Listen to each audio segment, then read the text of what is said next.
Така, това е видео ревю на газов пистолет Bull F06, турско производство, припаян в боен в калибър 9x17 мм къс, или още както се нарича 380 ACP, или още известен като 9x17 Браунинг. Ето го пистолета, общия му вид. Този пистолет съм го направил лично аз.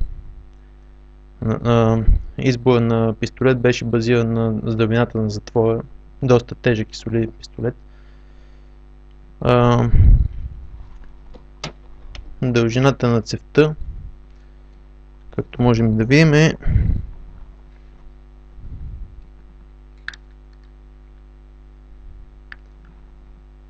приблизително 125 мм, плюс-минус може би 1 мм, мисля, че е точно. Значи това е работа от, мисля, края на 2008 или началото на 2009 година. Съм го направил с научна цел, като в последствие го запазих за самозащита в случай на нужда. Не съм имал престъпни намерения с това.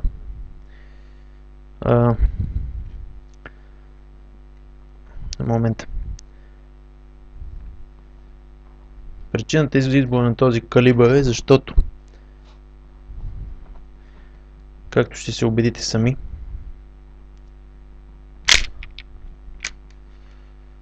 това е патронът, който току-що извадих от цевта на оръжието. А това е фабричен патрон 9x17 къс. Значи този патрон съм го скъсил на пресичка с около 2 мм, 2,5. В случая с 2 мм.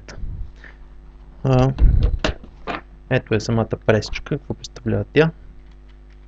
Може да се използва и втулка с новата дължина около 23 мм, 22,5, 23 мм в този диапазон. Дълга втулка, което между плоски челюсти на обикновено настолно менгеме да се стисне патрона, така че идеята е, това е фабричният патрон, куршумът да влезе с 2 мм поне по-дълбоко в гилзата, за да може цялата дължина на патрона да се скъси. Причината за това е следната. На газовите пистолети изпадна патрон. Момент. При газовите пистолети пълен догоре с 17 патрон. Така. Това е капацитет на напълнителя. Тази широчина между по направление на оста на патрона е по-къс, отколкото при бойните в този калибър, и по тази причина фабричният патрон в този калибър, къде сложих фабричния патрон, да, нещата се търкалят наоколо, не може да влезе, както виждате. Той е по-дълъг, значи не е в състояние да влезе в пълнителя. Това е направено вероятно именно с тази цел, за да затрудни препаянето на тези оръжия в бойни. Как да го сложа, да се види добре. Значи, ще ви го кажем с прости думи. Къде ще влезе? Значи, пълнител е широк, 25,47 мм в случая, от които дебелината на стената на този пълнител е 0,8 мм. И при това положение този патрон няма как да влезе вътре и да може да се скъси съвсем малко по-малко от това, но няма да функционира надежда, затова поне 2 мм те да скъси. Така. Тези патрони имат същия външен диаметър като стандартните патрони калибър 9 мм PA или 9x22, така наречените, за газови пистолети. Така. В тази причина, в случай, че не е възможно да се закупят поради политическата обстановка в страната и законодателството бойни патрони в този калибър и да се скъсят с пресичката, аз бях започнал да ви показвам пресичката. Ето, значи това са двете части на пресичката. Значи Имаме едно гнездо, което в дъното му се намира един детайл, който е от епоксидна смола в случая, който има формата на куршума, той отлят по него, който е в една глуха дупка. Пуснем патона вътре. Ето. Той пада, така че куршумът спира в тази такова глуха дупка с формата на куршума. С цел да не се деформира, би могло да е плоско. В случай с менгимето ще има лека деформация на челото. Съветвам ви да ползвате FMG куршуми. За тази цел улесняват нещата. Това е лагируващ детайл, който виждате. Той е отпред е заточен, така че да контактува само на върха и да се намали триенето. Него е малко по-остър, отколкото на дъното на отвора, в който влиза, и лагира на върха. Вътре, тук е много важно да има леко освобождение, където е капсула с малко по-голям диаметър от него, така че да не може дори при дефектен патон и подава си капсула да допре и да се детонира вътре, защото ако се взриви в устройството, не е добре. Вероятно ще скъса разбите и ще ви нарани, но няма да е много тежка травмата, но е нежелателно. След това аз няма да го съсипвам този смисъл, не съсипвам и нямам желание да, понеже нов патон, да го пресовам до край, но ако сега затегна това устройство, този патон куршур може да се набие вътре с 2 мм. Ето този ограничител. Ако го завърта, ще опре. Ще ви го покажа без патон. Вижте всъщност какво се получава. Ето сега има разстояние между ограничителя и тялото на пресичката. Развъртам. Махам патона и завъртам пак. Тази пресичка може да се изработи само с ръчна машина и без да имате стук. Вижте сега ограничителя как се завърта до контакт с детайла. Значи това разстояние, което беше преди, разстоянието, на което ще се по-навътре ще влезе куршума. Това е цялата философия тук.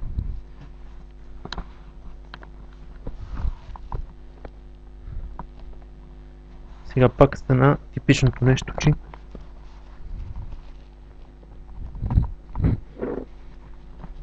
когато снимам такива клипчета, загубих патона. Защо загубих патона? Значи, вероятно това се дължи на факта, че ловото тежи. Това всъщност намери вода. Я го заделя на стана. Малко е схвърлено наоколо, извинете за неудобството. Сега да видим. Бях си направил кратък списък с неща, които ще покажам за този пистолет. Не искам да пропусна нищо, малко е... Не го спазвам съвсем стриктно към професионализъм на изпълнението, но важното всичко да е ясно. Малко по-свободен стил, така. Диаметър като е същия като на газопатони, първо това позволява да влиза в какъв двуредов напълнител, не само в едноредов, където има толеранс. И да функционира също толкова надежно, колкото и фабричните. Ако изрежете до дължина от 17 мм гилзата на газов патрон, вътрешният диаметър е малко по-малък. Примерно вместо да е 9 и е 8,7 мм, колкото бях мерил от една серия на Umarex, е необходимо или да си направите цевта, като ако ще ползвате само тези патрони, но тогава ще е опасно да стреляте с фабрични. Или най-добре, ако имате възможност да си направите на машинка, която много плътно да влиза в един от това патрона или в цанга, т.е. гилзата, след като сте я срезали до дължината, и вътре дебеловате до 9 мм гнездото за куршум. След това си отливате куршуми в една формичка, която представлява една кухина в един детайл, така че ги отлива, че да излизат 9 мм, 9,0, 1, 2, 3, няма някъде стотни в плюс, и отгоре на капака, през който се налива метала, който се пада пред дъното, завърта около една ексцентрична ос и се реже. Това е цялата философия. Набивате си куршумите, фабричния болтен заряд върши работа, горе-долу еквивалентен на тези патрони, даже в някои случаи по-мощен, зависи от производителя. Нали. Имате предвид, че тестови стрелби добре да се правят с въженци, префиксирано лъжие не е от ръка, защото при случай, че се експлодира лъжето, не се нараните. този пистолет в случай е надежден, но не мога да ви гарантирам, ако си направите вие.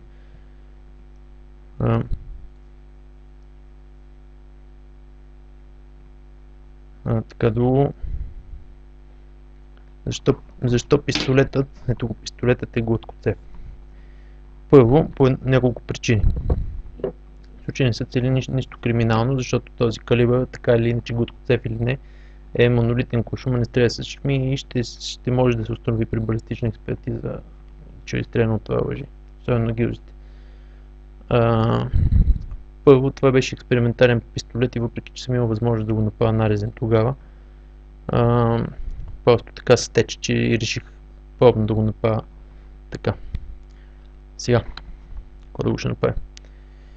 Предимства и недостатъци на оръжието. Първо, предимството зависи с какво ще го сравняваме. Ако го сравняваме с нещо от класа му, като други преправени газови пистолети. Имаме много малко юфтове на затвора.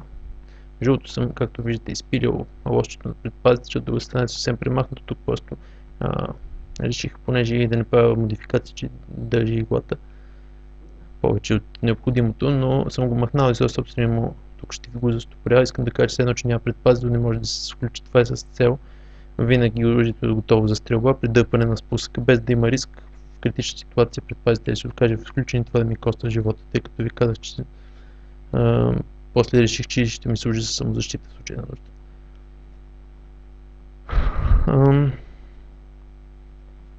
Мисля, че беше експериментален и тук целта беше да се види дали ще функционира надежно, дали ще издържи на изстрела, още повече, че се използват части от газов пистолет. Така, ето как става разглобяването. Този пистолет.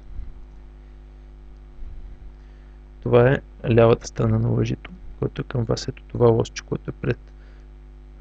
От лявата страна е отпред на спусковата скоба. Се завърта. Ето така. Ето, то беше преди. Беше така. Сочи назад. Сега трябва да сочи надолу това лостче. В това положение можете да издърпате затвора назад, вдигайки задната част, което той се освобождава. Внимавате да не изпадне неща. Ето го самия затвор на оръжието.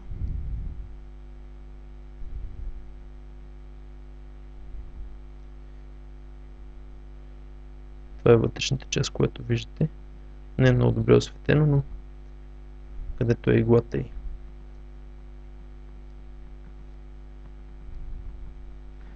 И така.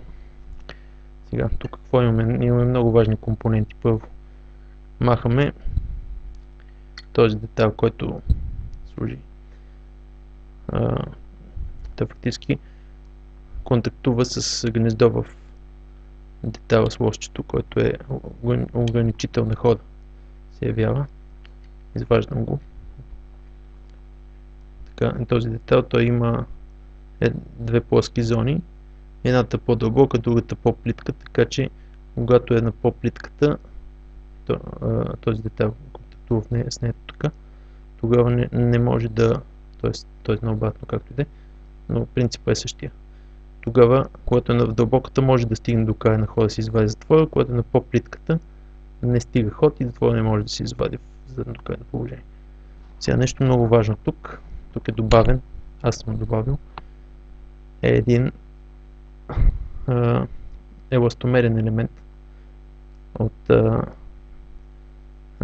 мисля, че най-подходящия материал е неопрен, не съм сигурен това дали е неопрен, но е вид каучук, в който затвора в еднократно положение не удря метал в метал. Без този елемент е възможно да се скъса затвора при изстрел, тъй като този вид оръжия не са разчетени за стрелба с бойни патрони и използват сплави с по-ниска якост от стоманата.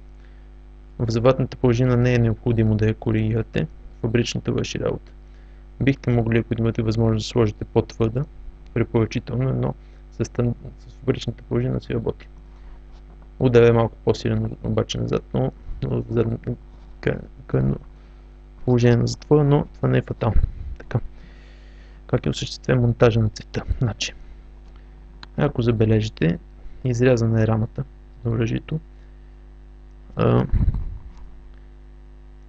Така че вероятно се вижда кой детайл е цевта. Значи тук имаме, това е епоксидна смола, или мисля, че някакъв вид специално лепило на епоксидна смола, не съм сигурен точно какво е използвано, то е само за запълване на обема. И от другата страна, ако обърнем същото нещо сега.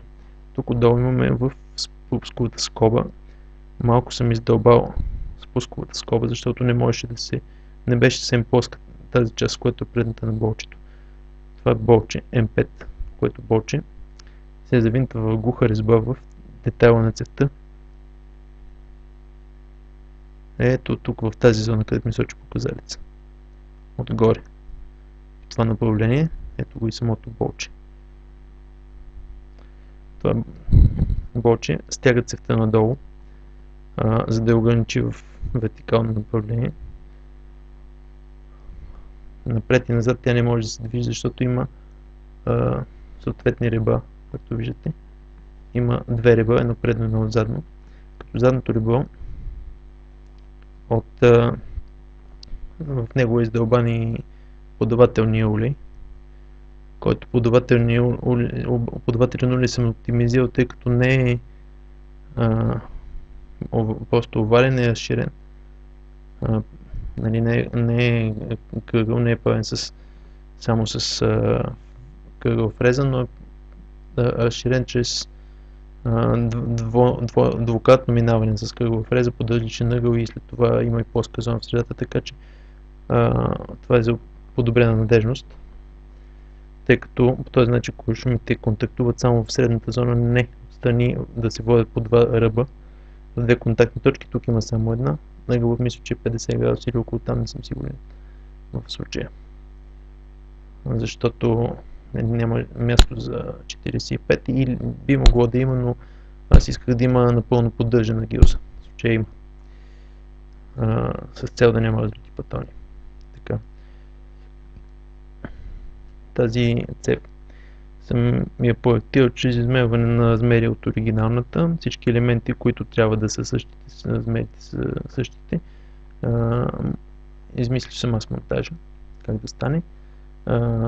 Споделил съм с други лъженици, които ме хоби лъжат как се прави това нещо, и те също са си направили подобни пистолети. Не ми е известно какво количество пистолети от подобна конструкция има в циркулация, но вероятно са от порядъка на десетки в настоящия момент. Всъщност и други майстори правиха подобни неща. Сега да видим от към цевта какво се вижда. Ето вижте, това е гладка цев.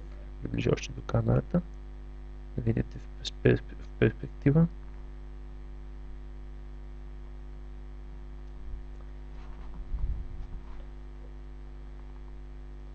Ето го. И патронът.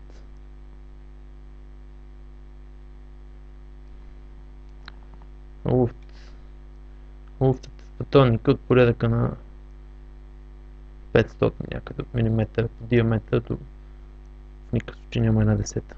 Някъде между двете. Така. Какво трябваше още да спомена? Пробивната способност на това оръжие пробива около 6 см, над 6 см плътно чалмово дърво. Стрелял съм и по шперплат с такава таблина, смисъл не съм сигурен дали беше шперплат или някакъв вид многослойно дърво, беше направено от фуранир, с слепени фуранирни листове, но за плътното пробива с FMG патрони на селия белот, стандартни, компресирани до дължината от 23 мм вместо 25 приблизително, както се фабричва.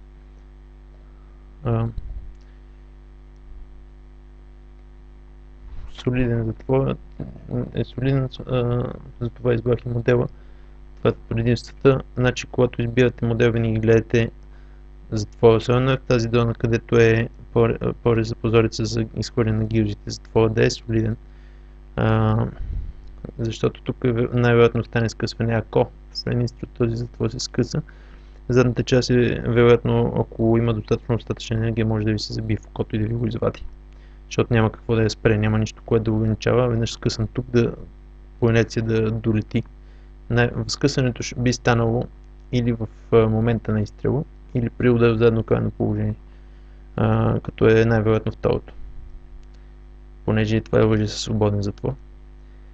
Направил съм модификация на мушката, имаме кръгла мушка тук, оригиналната е изрязана, имаме един порез направен в менника, в който съм сложил една пластина. Ето вижте каква е менната картина. Видително. Значи това не е прецизно оръжие, тъй като е гладкоцево, но за близка самозащита си максимум от около 15 метра, може би. Оръжието е подходящо. Както ви казах, първоначално бе направено на научна цел. Има корекции по изхвъргача, както може да се нарече още извлекател на гилзите. Увеличен е диаметър на пружината на, мисля, 4 мм или нещо такова, тя беше 3 или не съм сигурен. Вътре е коригиран пред зъба, така че съм сигурен доколко се вижда на камерата, но е коригиран така, че да може да се нанизват отдолу нагоре фланците на гилзите, без да е нужно да се движи самия изхвъргач, просто при самия подвес на подаване. Сега малко съм сканал с терминологията, позабравил съм този термин, как се казва на български език. Така, другото нещо. Какво ще да споменавам още?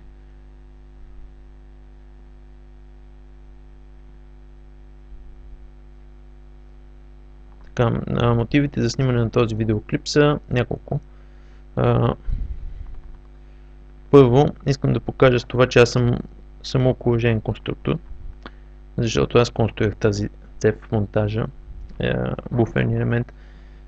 Също това не доказва до тази степен, че съм мъжен конструктор, колкото че съм мъжен майстор, защото мога да го направя физически аз със собствените си ръце. Използвал съм за това от работилницата ми тогава оборудването на струга Optimum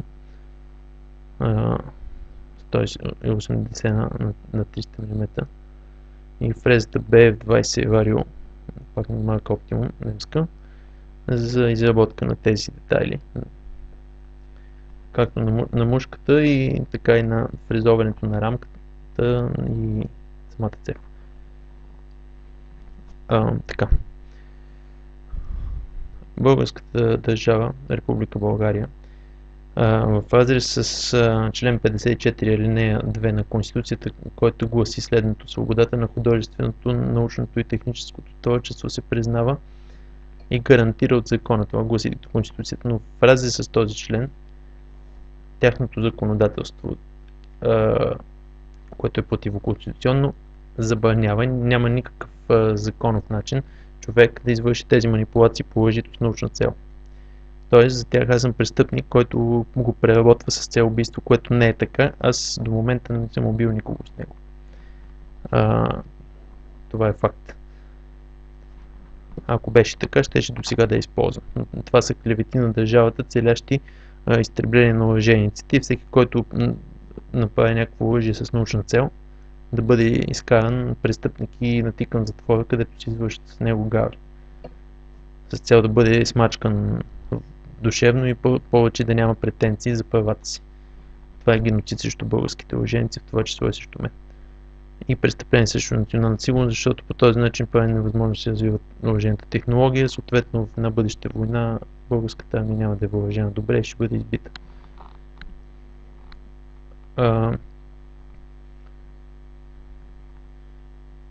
Сега да ви покажа как се обтегни. Дългото го видяхме.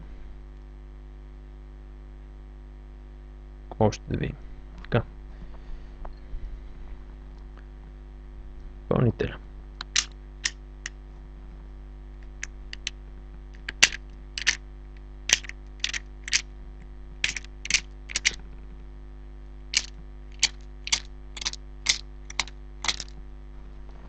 Това са 17 патона в ръката ми. Не знам дали мога да се видят добре. Ой, паднаха на компютъра, което не е желателно, наистина. Метални детайли да падат на компютъра, така. Сега ще видим. Ако ще ги правим. Този, който е фабричния, го зателям да не го объркаме. Почваме следното нещо да правим. Първо, сглобяваме обратно пистолета, което става последния начин. Лявата страна връщаме този детайл, където си беше ограничителя. След това детайла с пружината. Да не забравяйте буфера, ако някога си направите подобно нещо. Ето този елемент трябва да е от неотпрен. Дебелината е 2 мм приблизително. Не по-малко от 1,5 в този диапазон.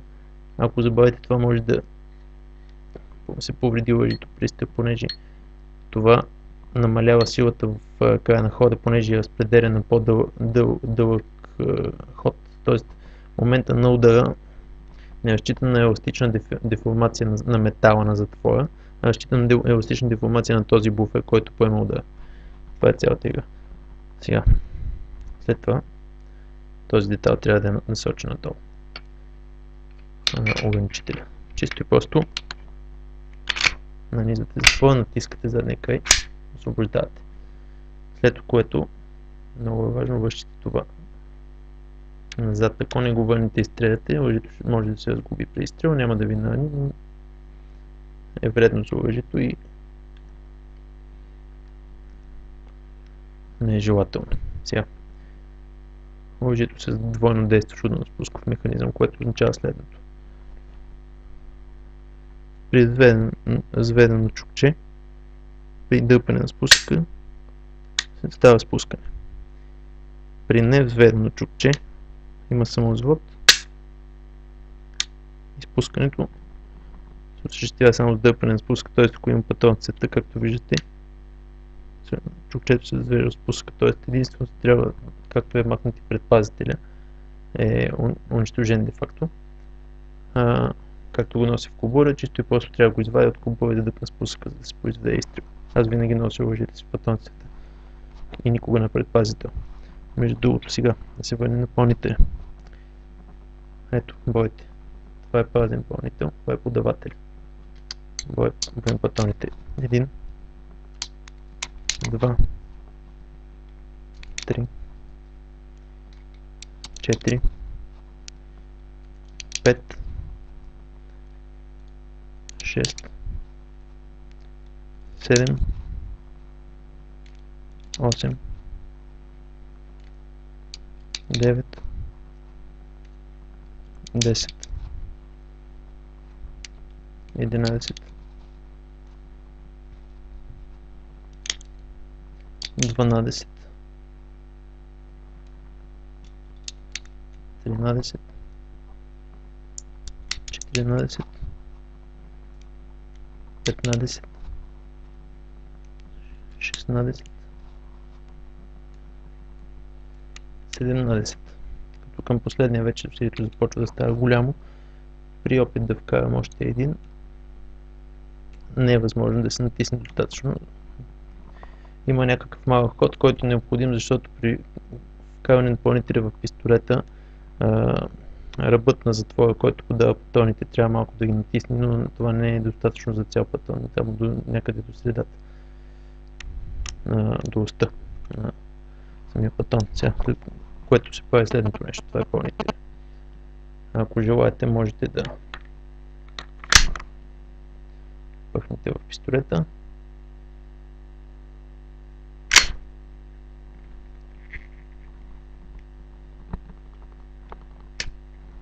Включих лъжето на задържка. Ето патрона. След като освобода задържката, видите как става вкарването в патронцата. Щак.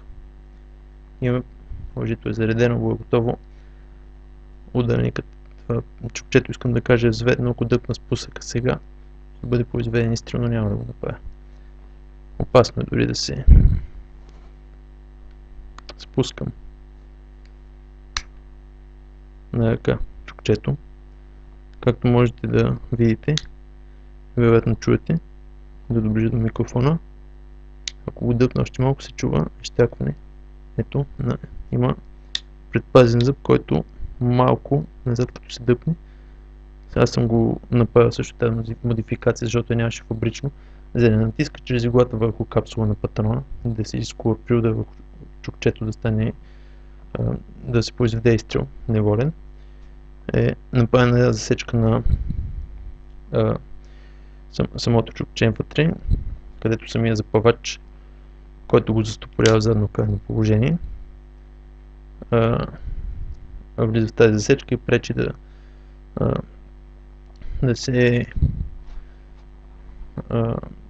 да стигне край на хода си. Като при изстрел, понеже запавачът е вече дъпнат чрез цапвата от самия спусък, това нещо не възпрепятства изстрел. Още нещо, понеже е от цинкова сплав на този пистолет, оригинално чукчето, ето вижте как съм сложил стоманена вложка в чукчето, в ударната повърхност, когато удря иглата. Значи това става като се побие глух отвор в чукчето с диаметър, тук мисля, че е 4 или 5 мм. И след това в този глух отвор се изреже парче стомана до дължината и малко отгоре, след това се доизпила с пила. В случая мисля, че съм използвал такъв дремел моторен инструмент, защото е по-твърд метал, аз съм закалявал нещо от сорта. И се залепя с лепило тип течен метал, което е смес от пак с метални частици, епоксидна смола или просто епоксидна смола, така че да седи в отвора. Нали. И се внимава да дойде на края на хода си при вътре дъното на дупката, защото удара да си поема от метал с метал контакт, но не от смолата. Тя служи само за да не излезе. И това е в общи линии. Сега спускам.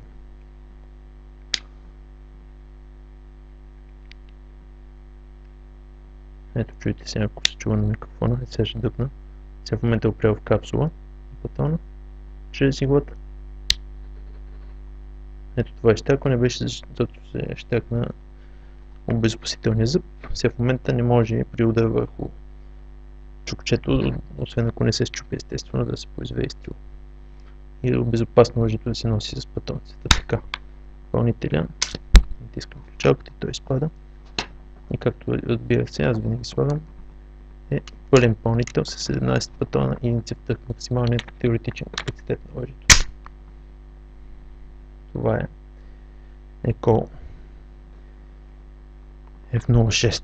Значи, предполагам, че тежи около, не съм сигурен, над кило и 100 грама, не само мисля, че пистолета може би кило 300 грама да тежи.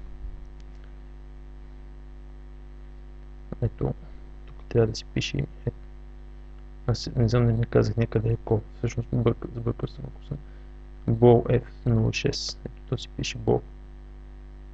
Това са няколко турски фирми, които произвеждат много еднакви продукти или почти еднакви. Този пистолет е. Дръжката е заимствана от Walther P99 по дизайн. Самия пистолет от Beretta 92 като затвор е променен. В общи линии това беше видео ревюто на този пистолет.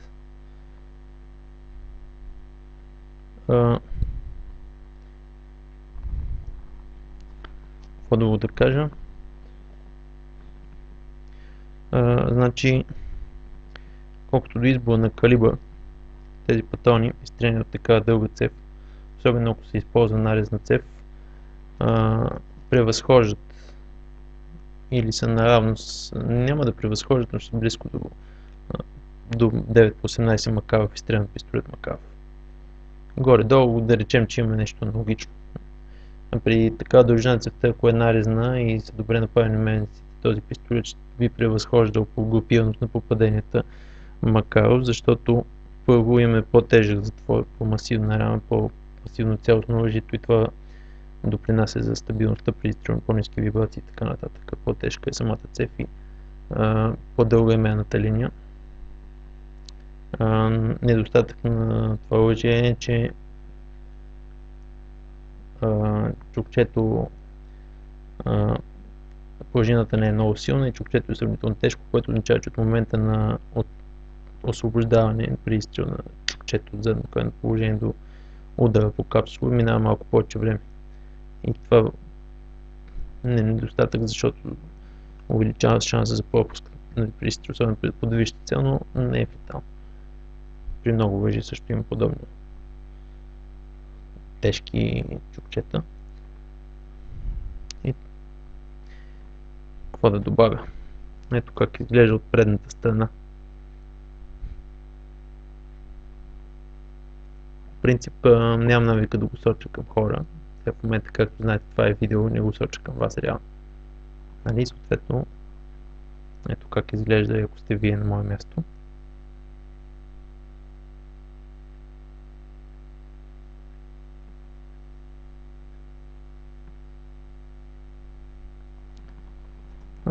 Това е просто предмет. Така не кажеш. Значи някой може да каже, като гледа този клип, че аз си играя с огъня, защото сега в момента ако дъпна спусъка, ето, позволявам си да заведа до някъде. Виждате, с спусъка петлето, да го завеждам на ръка, да го спускам. Ако сега примерно го изпусна, ще произведе изстрел. Сега, аз си позволявам да си го соча и към главата, защото това лъже е безопасно и аз сега няма да го правя, но ви гарантирам, че бих могъл да си вкарам патронки в цевта с освобождаване от затворна задържка, насочен към главата, без да има риск и без да се притеснявам, че ще гръмне. Демек, в смисъл искам да кажа, залагам си живота, че няма да произведе изстрел. Нали, сега, ако се постреля малко и се произносят механизмите, може би бих се притеснил, но сегашното му техническо състояние, което е близко до перфектното за това, което е. Няма такъв риск. Разбира се, предпочитам да не го правя. Липсата на предпазители. Ето това е един примитивен кубус, който разполагам в момента. Дори куката за закачане, това е вътрешен кубус за скрито носене. Куката за закачане за колана съм си направила с марина с дебелина 0,8 мм. Обаче, дори този от колдура, ако сложим пистолета вътре, няма никакъв начин спусъка да се дърпне неволно. Разбирате ли? Тоест, може да е с патронцата и да няма предпазители, но е невъзможно, както го носите. Както казахме, има предпазен за при удар с върху чукчето, няма да се случи нищо. Невъзможно е да произведе неволен изстрел. Това лъжи при носене. Така че сега в крайна краща лъжето не е за страхливци. Който има страх от лъжи, да не се занимава с лъжи. За мен това е вид техника. Ако някой мази оръжията, първо не го задължавам да гледа този клип, и второ, най-вероятно това са хора, които никога не са пипали лъжи в живота си, защото това е, когато свикнеш с него, както виждате, за мен това е нещо по-близко до играчка, отколкото до лъжи. Мисъл, може би трябваше да ви покажа забавната част.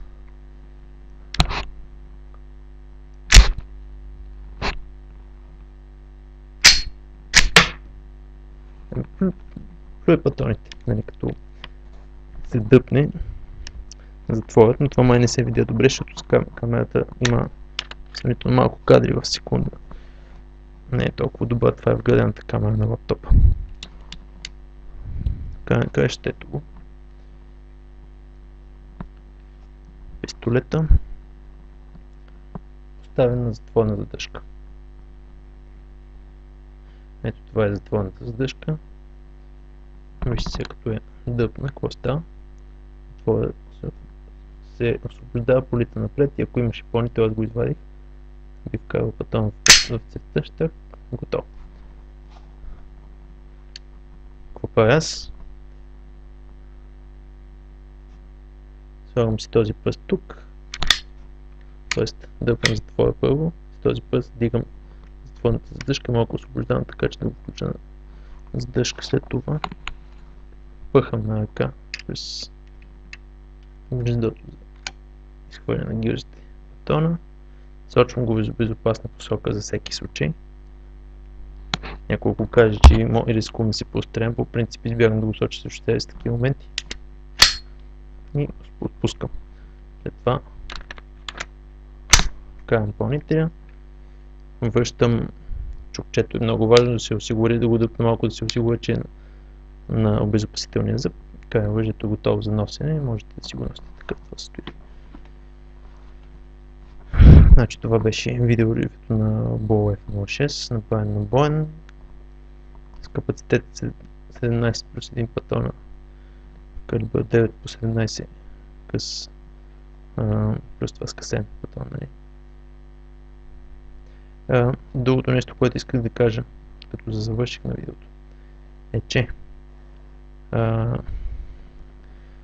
виждате, че всеки, който има нужните умения, може да си направи това лъжие, нали, на бойно. Тоест, държавата претендира от една страна, че аз не е мое право да им притежавам лъжие, да имам и носи за самозащита. От друга страна, обаче, всеки, който поиска да ме убие с елементарни средства, този пистолет е закупен срещу показване на лична карта. В смисъл, аз съм го закупил, мисля, че от свой човек, доколко си спомням точно този, без да показвам даже лична карта. Разбирате ли? По настоящия закон можете да го закупите и трябва да съобщите в полицията за това нещо, обаче ако не съобщите, рискувате глоба. Магазините ги издължат да дадат информация, обаче има трикове, примерно можете да го закупите на името на ваш приятел, т.е. вие да закупите за него на ваше име, да си ги размените и никой не може да знае, че това лъже е във вас. Има и други стратегически приеми, които могат да се използват с много елементарно, защото те са де-факто на свободна продажба, тези пистолети, газовите. Нали, говорим преди препарането. След това всеки по-талантлив може да си го преправи и резултатът е, че аз мога да бъда убит, всеки може да ме застреля с подобно лъжи, когато пожелая, аз няма да има с какво да се защита. Другото нещо е, че примерно ако някой ще каже, че аз бих могъл да го използвам за престъпни цели, сега при използване за престъпни цели едно оръжие е необходимо да го имате за много кратък период от време и е практически невъзможно полицията точно тогава да знае, че го носите, нали, преди да извършите престъплението, защото ще ви трябва да е във вас примерно между 15 минути и половин час, зависимост как си планирате действията. Грубо казано. Обаче, ако ви трябва оръжие за самозащита, вие трябва да го носите непрекъснато във вас, защото не знаете кога ще ви нападне. Нито от кой ще ви нападне, нито. Можете да имате някаква хипотеза за това, но не можете да го знаете със сигурност. Докато при нападението стреляте и изчезвате. Не, дори можете, ако не сте оставили никакви материални, физически следи по оръжието, да го зареждате на местопрестъплението, без да ви хванат. Ако обърнахте внимание, тук е изпилен серийния номер. Сега, този сериен номер съм го изпилил с цел да не може да се установи откъде е закупено оръжието, не с цел да не може да се разследва престъпление. В случая не е имало така цел, просто ако оръжието бъде намерено, не исках да задавам проблеми на хора, които нямат никаква вина. Това е единствената причина, всичко друго са спекулации.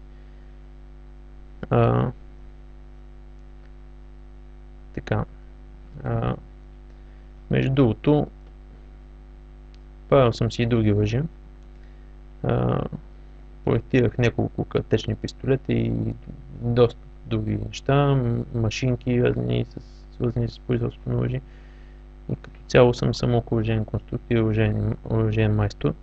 И надявам се това ви убеди в това. Значи, в настоящия момент в мен нямам нищо по-качествено да покажа от тази продукция, защото не е в мен. Една част изобщо са унищожени и така нататък. Но мога да направя по всяко време, когато ми претрябва. Дали било то с научна цел или с която и да е друга цел, но техническите умения ги имам. Надявам се тази част от зрителите, които си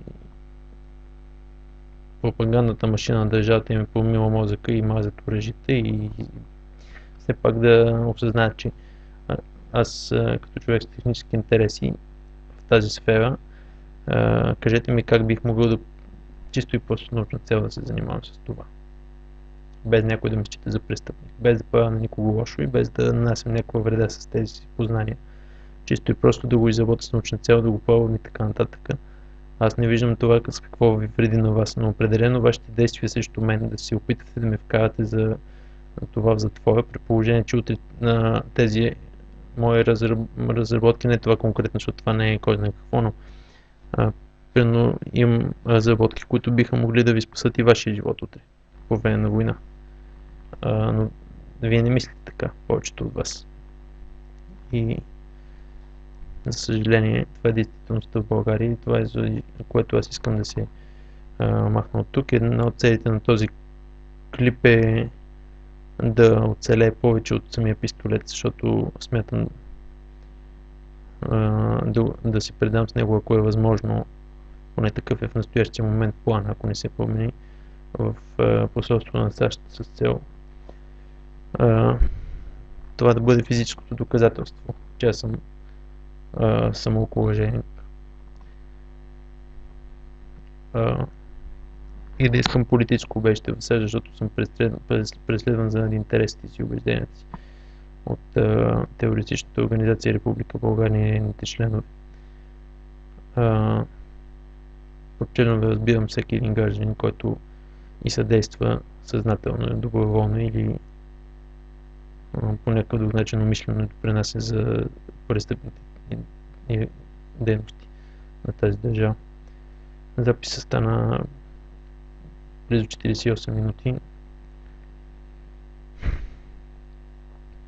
Надявам се преди единствено мога да помоля зрителите първо да ви благодаря, че изгледате това видео и да ви помоля преди да си вадите изводи за лъжите, да имате отношение към лъжениците и към лъжите.